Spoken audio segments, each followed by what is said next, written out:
He stepped out of the heat of a possible leadership challenge back home. The British Prime Minister Boris Johnson putting Partygate behind him for a short while and traveling to Kyiv to show support for Ukraine in the face of that Russian troop buildup at the border. The UK has been among Kyiv's staunchest NATO supporters in this crisis, shipping anti-tank missiles, sending military instructors. Let's cross to correspondent Gulliver Cragg, who's in Ukraine's capital. Gulliver, what's the latest where you are? Well, we're just waiting for Boris Johnson and the Ukrainian President Volodymyr Zelensky to come out and speak to the media, but we're not really expecting any surprises after their short bilateral meeting. Boris Johnson is here to show the UK's support for Ukraine and perhaps to enjoy for a few hours at least being in a city where he is clearly rather more popular at the moment than he is in London. Ukrainians have been piling praise on the United Kingdom for its swift response to the pressure coming from Russia with all these troops massed outside the border, for sending weapons, particularly those anti-tank missiles. The Ukrainian social media have been full of memes praising the United Kingdom and denouncing Germany for refusing to send weapons. So I think that Boris Johnson's approval ratings here in Kyiv are really riding high. And Volodymyr Zelensky also today, actually in a speech to the Ukrainian parliament, was talking about the solidarity from Ukraine's Western allies, trying to stress that there is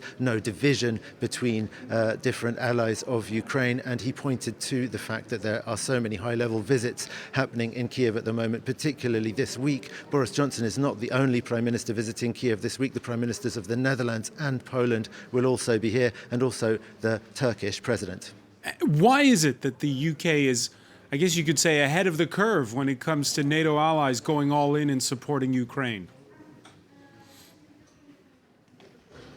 I don't want to comment on the relationship between the internal political situation in the United Kingdom and Boris Johnson and Liz Truss's decision to suddenly show quite so much support for Ukraine and send so much aid. But I think that the United Kingdom does also have a somewhat different analysis of the situation than some other NATO allies, in the sense that Ben Wallace, the Defence Secretary, put this the most bluntly. The whole NATO thing to them is a straw man. What this is really about principally is Vladimir Putin's need for influence over Ukraine. And that's why the United Kingdom, I think, perhaps is more on the same page as the Ukrainians in thinking that Vladimir Putin needs to be stopped in Ukraine and he needs to be dissuaded by a strong military position for Ukraine. And that's why they think that sending weapons will help.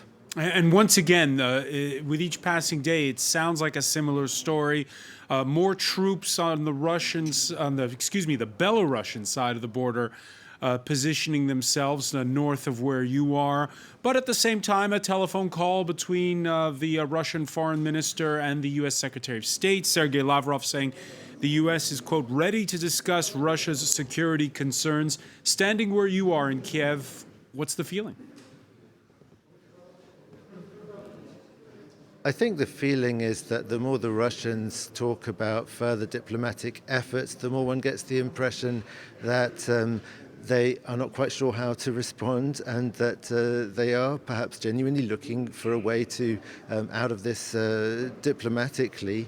I mean, yeah, every day that they don't attack and that they schedule dates for more negotiations is a day that the Ukrainians can at least have a bit of a breather and know that they're not going to attack tomorrow.